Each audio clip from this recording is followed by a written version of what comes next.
जोहार इंगे कान्हा हेम्ब्रम आपे पे नेलेत ताबोना एजुकेशन ऑफ संताली नोआ education of Santali YouTube channel रे आपे को सागुन दाराम तेहेन दो नोआ मिड सेरमा रे गेलबार चांदो बन नेलका तेहेन दो मिड सेरमा रे तुरुई ऋतु रेना बन नेला आदो नोआ तुरुई ऋतु को दो चेत चेत कना आर ओका ओका चांदो रे ऋतु को दो लगाव कना नोआ गे तेहेना वीडियो रे दो बन नेला मा तबे वीडियो बन एतहब लगे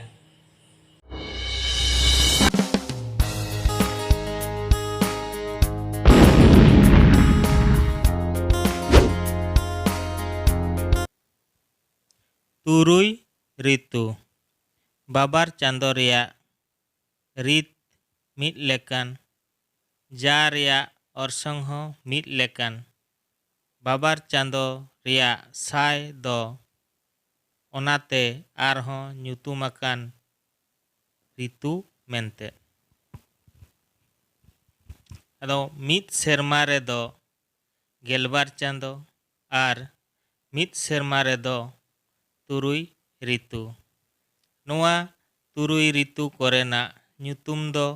हुयुग कना सितुंग उड़ियाते दो ग्रीष्म दोसरा जापुद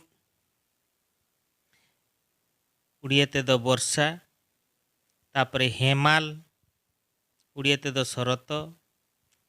हावेत उड़ियाते दो हेमंत राबांग उड़ियाते दो शीत नीरन उड़ियाते दो बसंत नोआ ऋतु कोरेना ᱧᱩᱛᱩᱢ बन बड़ाय केदा निये तायनम ओका ओका चांदो ओका ऋतु रे बन बड़ाया पुस आर माघ रे दो राबांग ऋतु ओनकागे फागुन आर चैत किन दो